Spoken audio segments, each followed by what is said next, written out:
The wooden floorboards of Whitaker's general store creaked under Zoe Ali's worn boots as she approached the counter, her basket half filled with flour, salt, and a small tin of lard. Mr. Whitaker glanced up from his ledger, and his expression shifted from neutral to uncomfortable the moment he recognized her. "I can't extend any more credit, Miss Ali," he said, his voice apologetic but firm. "Your account is already past due by 3 months." Heat rushed to Zoe's face, spreading down her neck in waves of humiliation. She was acutely aware of the 2 other customers in the store, both women from respectable families who now pretended to study the fabric bolts while their ears practically swiveled in her direction. "I understand," Zoe managed, her voice barely above a whisper. She began removing items from her basket, placing them back on the counter with trembling hands. First the lard, then the salt. She hesitated over the flour, doing rapid calculations in her mind. Her father needed to eat. She needed to eat. But the coins in her pocket wouldn't cover everything. "How much for just the flour?"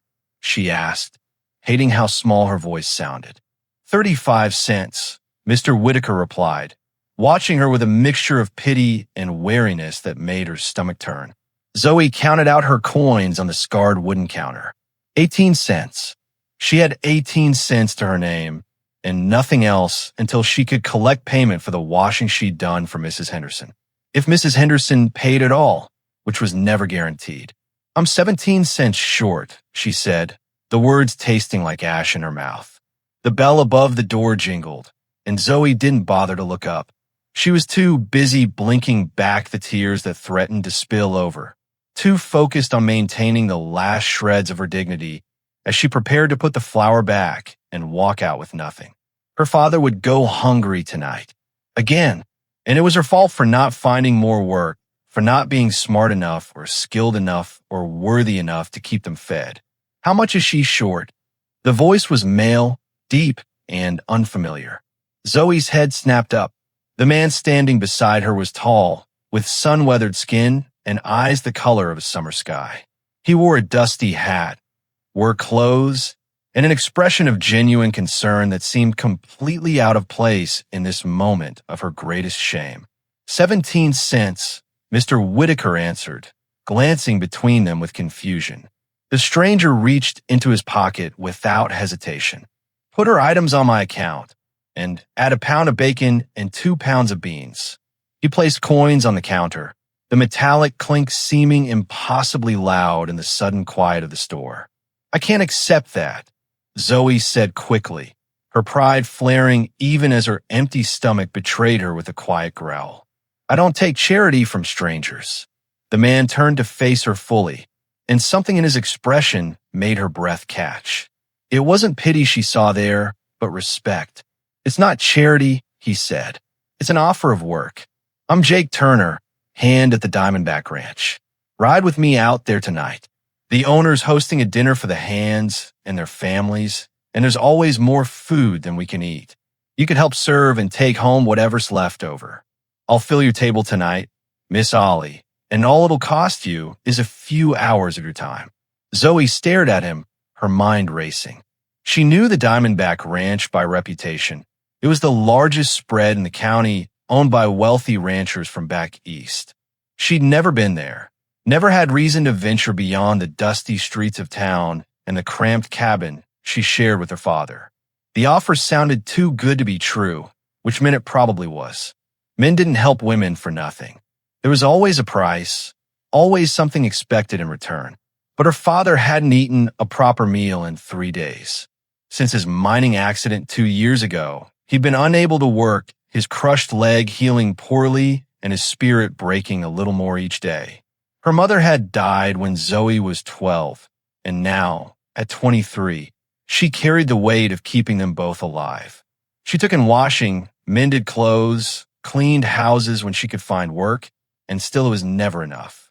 They were drowning slowly in poverty, and she was running out of ways to keep them afloat.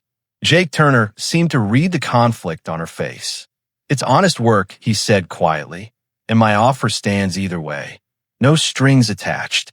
He gestured to Mr. Whitaker, who was watching the exchange with barely concealed curiosity. Bag up her items, including what I added. As Mr. Whitaker bustled to comply, Zoe studied Jake more carefully.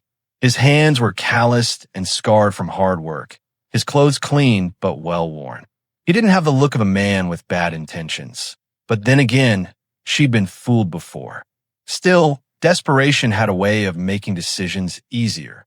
Her pride could survive another blow, but her father might not survive another week of near starvation. Why me, she asked. Why help me specifically?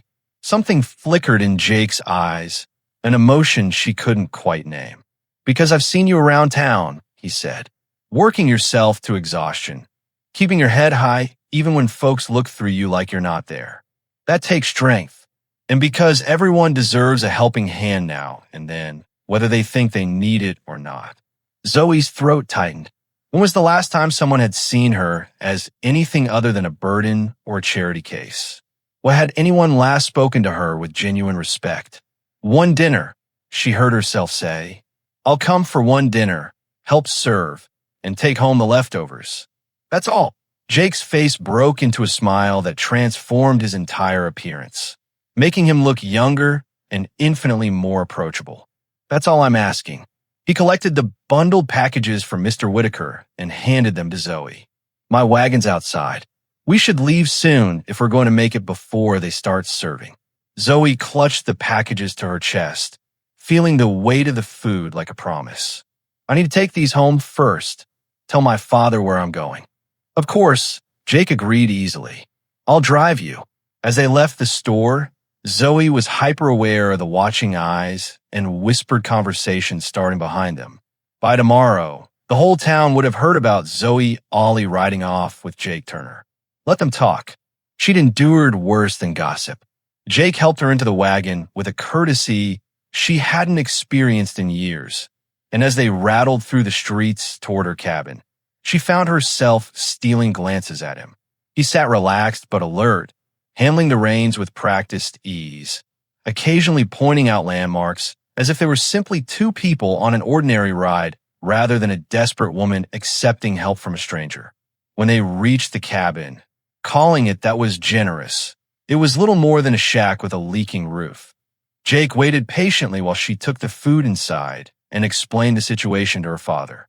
Patrick Ollie looked from his daughter to the stranger in the wagon and back again, his weathered face creased with concern. You sure about this, girl? No, Zoe admitted. But we need the food, Papa, and he seems different. Patrick studied Jake through the grimy window, then slowly nodded. You take the knife from the kitchen drawer. Keep it where you can reach it. And if anything feels wrong, you run. You hear me? Zoe kissed her father's forehead and slipped the small knife into her boot before heading back outside. Jake said nothing about her delay, simply helped her back into the wagon and guided the horses onto the road leading out of town. The sun was beginning its descent toward the horizon, painting the sky in shades of orange and pink. The Diamondback Ranch lay 5 miles north, up into the foothills where the land grew green and wealthy men could afford to raise cattle and horses. As they rode, Jake kept up a steady stream of conversation, not pushing, just offering information. He talked about the ranch, about the horses they bred there, about Mr. and Mrs. Davidson who owned it.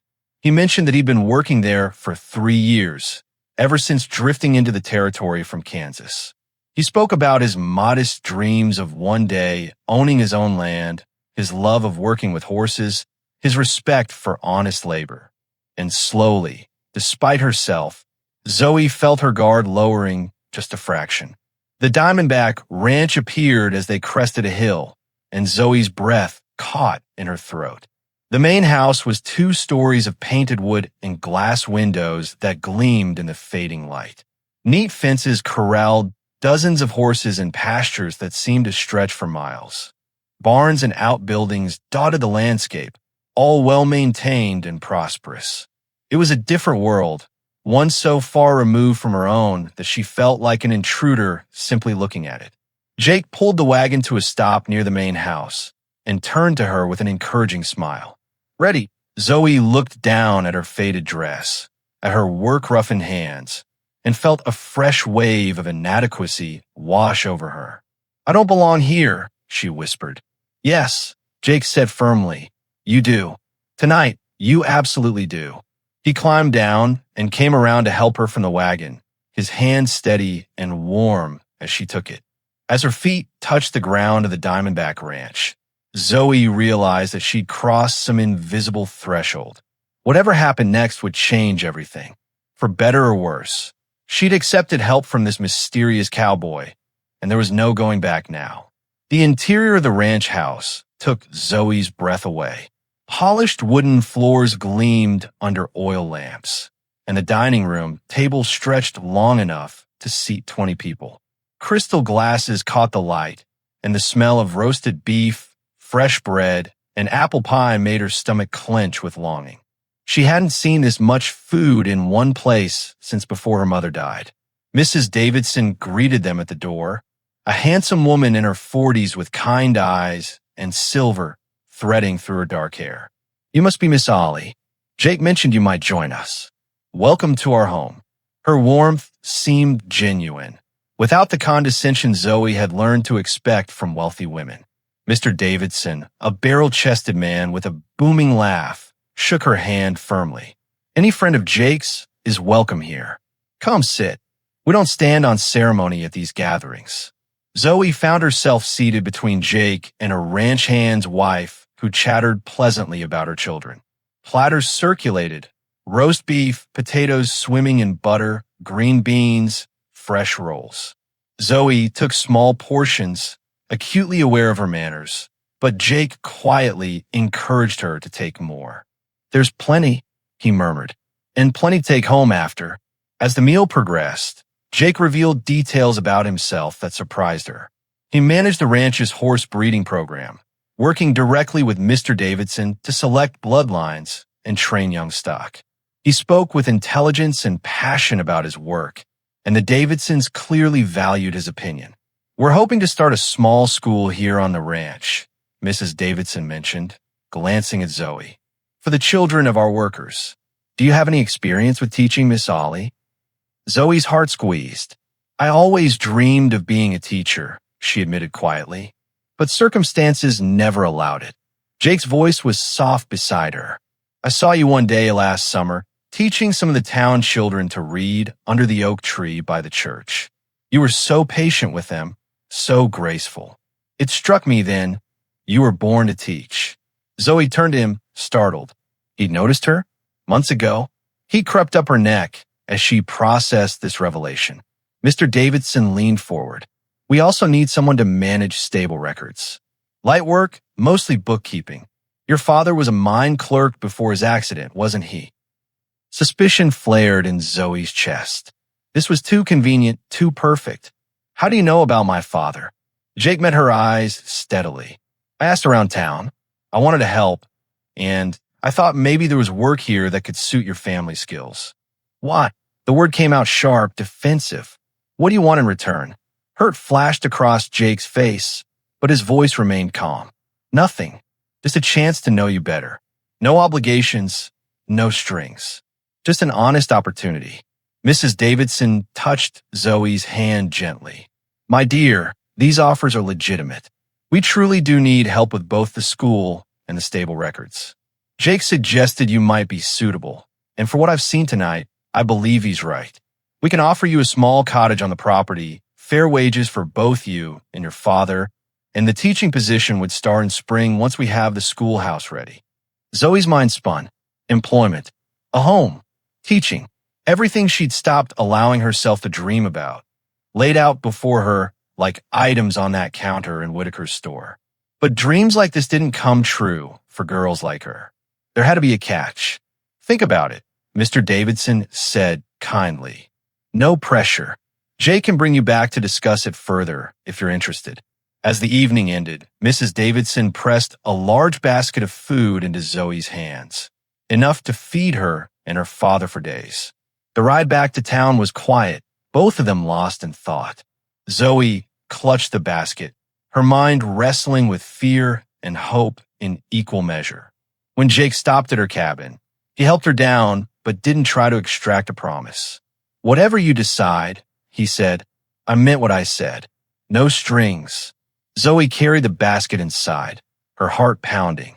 Tomorrow she'd have to decide, stay in poverty and pride, or risk everything on a cowboy's word. Patrick Ollie stared at the basket of food like it might disappear if he blinked. His gnarled hands shook slightly as he unwrapped the cloth covering fresh bread, cold roast beef, and a slice of apple pie. "Tell me again what this man wants from you," he said, his voice gruff with suspicion and something that sounded like hope. "He says nothing," Zoe replied, watching her father tear into the bread with an urgency that broke her heart. "He offers work, Papa. Real work. You'd keep stable records, light duty. I'd teach at their ranch school, starting in spring. We'd have a cottage, wages for both of us." Patrick chewed slowly, his eyes distant. Finally, he spoke. "I made a lot of mistakes, girl. Drank too much after your mama died. Let you carry burdens no young woman should bear. But I'm not so far gone that I can't see sense when it's staring me in the face." He fixed her with a steady gaze. "Don't let fear make you stupid, Zoe. If this man's offering honest work, and you've got a gut feeling he's decent, then we take it. Pride's a cold companion when you're starving." 3 days later, Zoe gave Mr. Davidson their answer. By the end of January 1877, they were moving into a small cottage on the eastern edge of the Diamondback Ranch property. The cottage wasn't large, just 2 bedrooms, a main room with a fireplace, and a kitchen, but it was sound. The roof didn't leak. The windows had real glass. There was a wood stove that actually worked and a pump just outside the door that brought up clean water. To Zoe, it felt like a palace. The transformation in her father was almost immediate. Having meaningful work again straightened his spine and cleared his eyes. He reported to the stables each morning, settling onto a stool with his ledger books, recording bloodlines and feed purchases and training schedules. He drank less, complained less, smiled more. The Patrick Ollie she remembered from childhood was slowly emerging from the wreckage of the past 2 years. Zoe threw herself into preparing for the spring school term. Mrs. Davidson provided books, slates, chalk, and paper. Zoe spent her days creating lesson plans and her evenings reading everything she could find, determined to be worthy of the trust placed in her. Jake kept a respectful distance initially. She'd see him across the ranch yard, working with the horses, and he'd tip his hat in greeting but didn't approach. It was Mrs. Davidson who brought them together, inviting Zoe to dinners at the main house where Jake was often present. The conversations were easy, ranging from books to horses to dreams for the future. The first intentional moment came in March. Zoe was carrying an armload of books from the main house when Jake appeared beside her. "Mind if I walk with you?" he asked. They walked to the creek that ran through the property, and Jake told her about growing up in an orphanage in Kansas, about learning to work with horses as a boy, about the loneliness of drifting from ranch to ranch before finding the Davidsons. "I always wanted to belong somewhere," he said, skipping a stone across the water. "Wanted land of my own, a place to put down roots." Zoe found herself opening up in return, telling him about her mother's gentle wisdom, about the desperate years after her father's accident, about the dreams she'd buried to survive. With each conversation, the walls she'd built around her heart crumbled a little more. Jake began appearing at opportune moments, helping her move a heavy trunk, bringing her books from the ranch library, sharing his lunch when she forgot hers. Sunday walks became routine, the two of them exploring the ranch property, talking for hours about everything and nothing. By late April, something had shifted between them. The air felt charged whenever they were near each other, and Zoe caught herself thinking about him during the day, looking forward to their next encounter. Then Jake announced he had to leave for 3 weeks to deliver horses to a buyer in Santa Fe. The news hit Zoe harder than she expected, revealing feelings she'd been trying to deny. The evening before his departure, Jake asked to walk with her one final time. They stood by the creek as the sun set, painting the sky in brilliant oranges and purples. "I'll miss you," he said simply, turning to face her. These past months, getting to know you, it's been the best time of my life. Zoe's heart hammered in her chest. I'll miss you too, she whispered. Jake stepped closer, his hand reaching up to gently touch her cheek. May I kiss you, Zoe? Just once, so I have something to carry with me. She nodded, unable to speak. His lips met hers softly, tentatively, a question and a promise all at once. The kiss was brief but tender, sending warmth flooding through her entire body. When he pulled back, his eyes searched hers with an intensity that made her breath catch. I'll be back, he promised. 3 weeks, and I'll be back.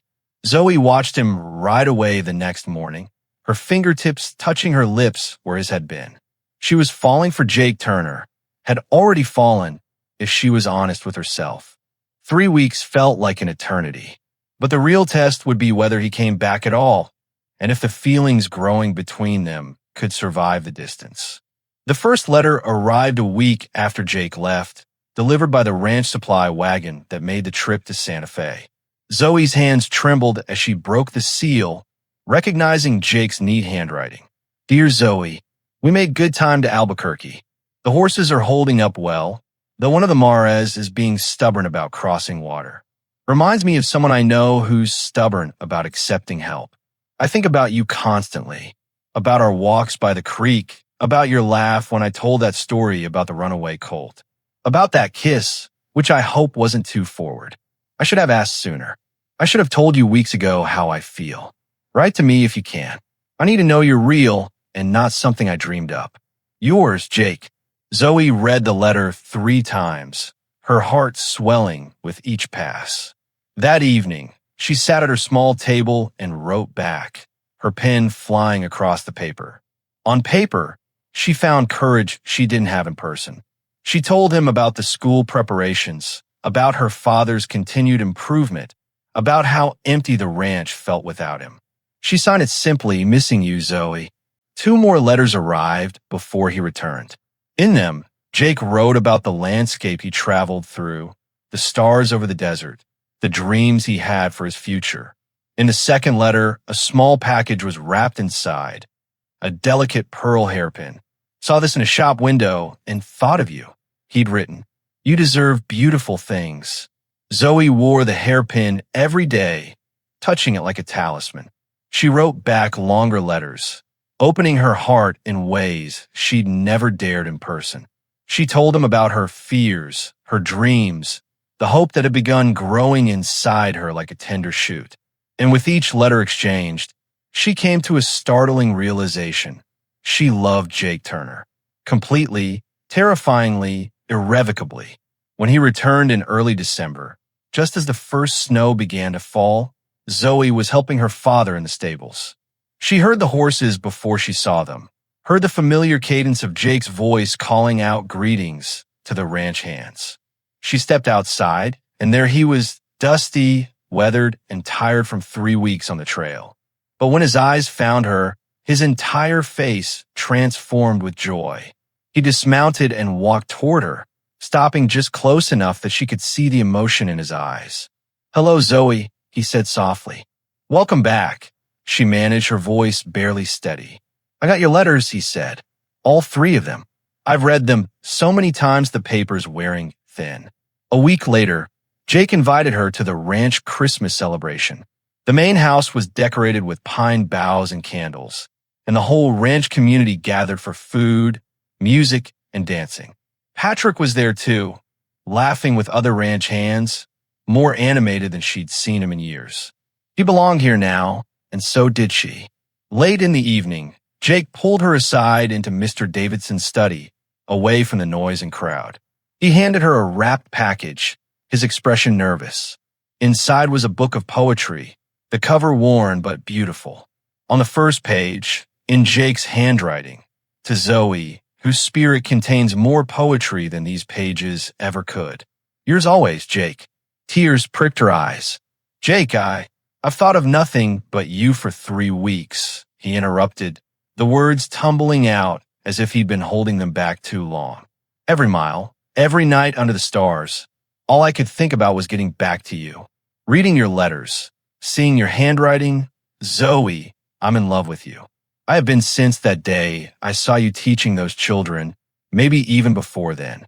Her old defenses rose instinctively. I have nothing to offer you, she said, her voice breaking. No dowry, no family connections, nothing but, you have everything I need, Jake cut in, stepping closer. He took her hands in his. I don't want your money or your connections. I want you, your strength, your kindness, your stubborn independence. The way you love your father, the way you fight for what's right, the way you see beauty in small things. That's what I want. That's what I love.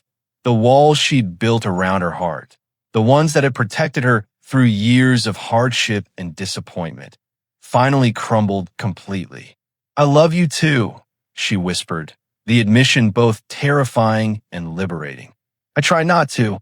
I told myself it was impossible, that someone like you couldn't really want someone like me. But I love you, Jake Turner. I've loved you since you paid for my flour in Whitaker's store. Maybe since you first asked to know me better. Jake pulled her into his arms, holding her like she was something precious and irreplaceable. Say it again, he murmured against her hair. I love you, she repeated, stronger this time. I love you. They stood together in the quiet study, the sounds of Christmas celebration muffled beyond the door. For the first time in her life, Zoe allowed herself to believe in happy endings. But loving him was easy. Believing she deserved him, that would take a miracle. Late January brought a cold snap that froze the creek and dusted the mountains with fresh snow. Jake asked Zoe to ride out with him one Sunday afternoon, bundling her in blankets as they drove the wagon north from the ranch house. They traveled for 20 minutes before he stopped at a rise overlooking a valley she'd never seen before. Rolling hills stretched toward the mountains, covered in winter-brown grass that would turn green come spring. A creek wound through the property, lined with cottonwood trees. The land felt open and full of possibility, the kind of place where a person could build something lasting. This is ours, Jake said quietly, helping her down from the wagon. If you'll have me. Zoe stared at him, not understanding. What do you mean? I've been saving for years, he explained, his eyes never leaving her face. Every spare dollar I earned went into an account at the bank. Mr. Davidson's been planning to sell off parcels of his land, and he agreed to sell me 50 acres. This 50 acres. He gestured at the land before them. I want to build our home here, Zoe. Raise horses, maybe some cattle. Build something that lasts. Her heart was pounding so hard she could barely hear over it. Jake! He took both her hands, his expression serious and tender at once. Marry me, Zoe. Be my wife. Build this life with me. I know I'm not much, just a ranch hand with some saved money and a piece of land. But I love you more than I thought it was possible to love anyone. Marry me. The old objection rose automatically. I bring nothing to this marriage, she said, her voice thick with emotion. No land, no money, no dowry. Just myself and a father who needs looking after. Jake's response was immediate and fierce. You bring yourself. That's everything. You bring your strength, your intelligence, your capacity to love even after life tried to beat it out of you. You bring your dreams and your determination and that stubborn pride that won't let you give up. And Patrick's not a burden. He's family. Our family. He squeezed her hands gently. I'm not asking you to bring things to this marriage, Zoe. I'm asking you to share a life with me. Will you? Tears spilled down her cheeks as she nodded, unable to speak past the lump in her throat. Yes, she finally managed. Yes, I'll marry you. Jake lifted her off her feet, spinning her around as she laughed through her tears. When he set her down, he kissed her thoroughly, sealing the promise between them. That evening, Jake asked Patrick for his blessing. Zoe watched from the doorway as her father stood from his chair, his eyes suspiciously bright, and pulled Jake into a tight embrace. You take care of my girl, Patrick said gruffly. She's the best thing I ever did in this life. I will, Jake promised. Every day for the rest of my life. They planned the wedding for May, when the land would be green and wildflowers would bloom across the valley. Mrs. Davidson took Zoe under her wing, helping her choose fabric for a dress and teaching her to sew the delicate details. The ranch community rallied around them, offering helping gifts and genuine happiness for the couple. Zoe had never felt so surrounded by love and support. The loneliness and isolation of her poverty years faded like a bad dream. May arrived with warm sunshine and clear skies. They built a flower arbor near the creek on their new property, decorating it with wild roses and honeysuckle. Ranch families gathered, along with a few townspeople who'd come to know Zoe through her teaching. Even Mr. Whitaker from the general store attended, looking somewhat sheepish. Patrick walked his daughter down the aisle, sober and proud, standing straighter than he had in years. He placed her hand in Jake's with tears streaming down his weathered face. "She's yours now, son," he said. "Treat her right. Always," Jake promised. The ceremony was simple but heartfelt. When it came time for vows, Jake's voice was strong and clear. "I, Jake Turner, promise to spend my life showing you what I see when I look at you. Strength, beauty, grace, and a heart richer than any gold mine. I promise to stand beside you, to lift you up when you're down, to remind you every day that you are worthy of all the love and happiness this world can offer. I promise to build our dreams together and to never let you forget how precious you are." Zoe's voice shook but didn't break as she made her own promises. When a minister pronounced them husband and wife, Jake kissed her as the community cheered and whistled. The celebration lasted into the evening with food, music, and dancing. Patrick danced with his daughter, holding her close and whispering, "Your mama would be so proud of you, girl." As night fell, Jake and Zoe rode to a small cottage on the Davidson property that they'd use until their house was built. Jake helped her down from the wagon and carried her across the threshold, both of them laughing. "Happy, Mrs. Turner?" he asked, setting her on her feet. Zoe looked at her husband, at the life stretching before them, and smiled. Happier than I knew was possible. Their greatest adventure was just beginning. Summer 1877 arrived with blazing heat and endless blue skies. Jake spent his days building their house on the 50 acres, working alongside a crew of ranch hands who volunteered their time. Zoe watched the structure rise from the ground. First the foundation, then the frame, then walls that would shelter their future. She'd bring lunch to the building site, and they'd sit in the shade of the wagon, sharing food and dreams. "Thinking we should add a room on the east side," Jake said one afternoon, sketching plans in the dirt with a stick. "Good light there in the mornings." "For what?" Zoe asked, wiping sweat from her brow. Jake smiled mysteriously. "You'll see. Just trust me." Her teaching position had begun in earnest that spring. The small schoolhouse on the Diamondback Ranch held 12 children ranging from ages 5 to 14, all sons and daughters of ranch workers. Zoe discovered she had a natural gift for teaching, finding ways to make lessons engaging even for the restless boys who'd rather be working with horses. She taught reading, writing, arithmetic, and history, watching with pride as her students' skills grew week by week. In the evenings, she and Jake would return to their temporary cottage exhausted but content, talking about their days over simple dinners. They worked side by side on Sundays, clearing brush from their land and planning where to plant gardens.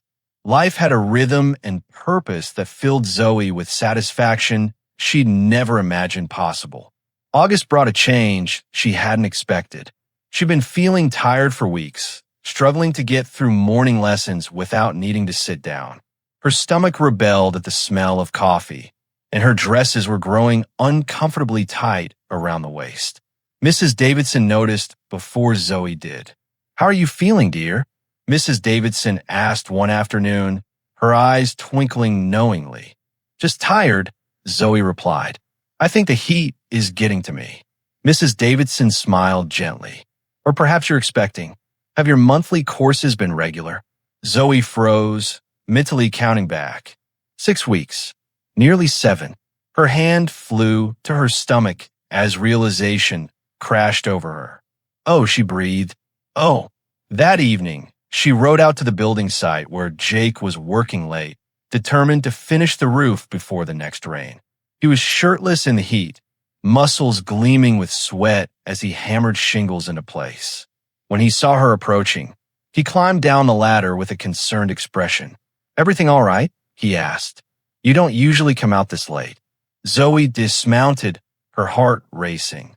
She'd rehearsed what to say during the entire ride, but now all her prepared words fled. "I'm pregnant," she blurted out. "We're going to have a baby." For a moment, Jake just stared at her. Then his face split into the widest smile she'd ever seen. He let out a whoop of joy that echoed across the valley and lifted her into his arms, spinning her around despite her laughing protests. "A baby," he kept repeating. "We're having a baby." He set her down carefully, suddenly concerned. "Should you be riding?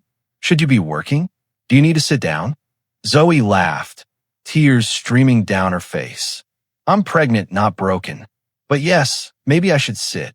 They sat on a stack of lumber as the sun set, Jake's hand resting protectively on her still flat stomach. "We'll need to add that nursery sooner than planned," he said, his voice thick with emotion. "And maybe hire someone to help with the heavy work around here. I don't want you overdoing it." "I'm fine," Zoe assured him. "Mrs. Davidson says I'm healthy and strong. Everything will be fine." Jake pulled her close. "I can't believe it. A child. Our child." He kissed her temple. "You've given me everything, Zoe. A home, a purpose, and now a family. I'm the luckiest man alive." The house was completed by early winter, just before the first major snowstorm. It was modest but solid. 2 bedrooms, a large main room with a stone fireplace, a proper kitchen, and a mysterious extra room Jake had insisted on. When he finally showed it to her, Zoe understood. It was a nursery, already fitted with a cradle he'd built himself and a rocking chair by the window. "For our baby," he said simply, "and all the ones that come after, if we're blessed." They spent their first Christmas in their own home, a small celebration that felt enormous in its significance. Patrick joined them, bringing gifts he'd carved from wood, a toy horse for the coming baby, and a beautiful picture frame for Zoe and Jake. He was completely sober now, his transformation so complete that Zoe sometimes had to remind herself of the broken man he'd once been. "I'm proud of you, Papa," she told him as they sat by the fire that evening. Patrick's eyes were bright. "I'm proud of you too, girl. You saved us both, you know. When you accepted Jake's offer that day, you gave us a second chance at living." In late March 1878, after a long night of labor attended by Mrs. Davidson and the ranch doctor, Zoe delivered a healthy baby girl. They named her Eileen, after Zoe's mother. Jake held his daughter with trembling hands, tears streaming down his face as he counted her tiny fingers and toes. "She's perfect," he whispered. "Absolutely perfect." Watching her husband cradle their newborn, Zoe felt her heart expand with love so fierce it almost hurt. This man who'd paid 17 cents for her flower had given her the world. Time moved forward in its steady way. Jake's horse breeding business thrived, and they gradually expanded their herd. Zoe returned to teaching part-time, bringing Eileen to the schoolhouse in a cradle near her desk. The ranch children doted on the baby, fighting over who got to rock her when she fussed. By late 1879, Zoe was pregnant again. Their son William was born the following spring, a healthy boy with his father's blue eyes and his mother's stubborn determination. One evening in early summer, with William just 2 months old, they sat on the porch of their home watching the sun set over their land. Eileen played at their feet with wooden blocks Patrick had made. The horses grazed peacefully in the pasture, and smoke rose from the chimney of the bunkhouse where 2 hired hands lived. Everything they'd built together spread out before them, solid, real, and enduring. Jake reached over and took Zoe's hand. "Remember that day in Whitaker's store?" he asked. Zoe smiled. 17 cents. That's all it took to change everything. "Best money I ever spent," Jake said, squeezing her hand. Zoe leaned her head on his shoulder, watching their daughter play and feeling their son's weight in her arms. She thought about that desperate woman in the general store, putting back flour because she couldn't afford to eat. That woman had thought herself too poor for love, too burdened for happiness, too broken for dreams. She'd been wrong about everything. Patrick joined them on the porch, settling into his rocking chair with a contented sigh. He reached down to ruffle Eileen's hair, making her giggle. "Good life we built here," he said. "Yes," Zoe agreed. "A very good life." As stars began appearing in the darkening sky, Zoe reflected on the journey that had brought them here. That day in the store, Jake hadn't just filled her table. He'd filled her life with everything she'd stopped believing she deserved. Love, home, purpose, family. All of it had started with a simple act of kindness from a cowboy who saw worth in her when she'd stopped seeing it in herself. She looked at their land stretching toward the mountains, solid and enduring. She looked at her children, her father, her husband, her family, and she finally understood what Jake had tried to tell her all along. She'd been wrong about being too poor to love. She'd been rich all along in all the ways that truly mattered. She just hadn't known it yet.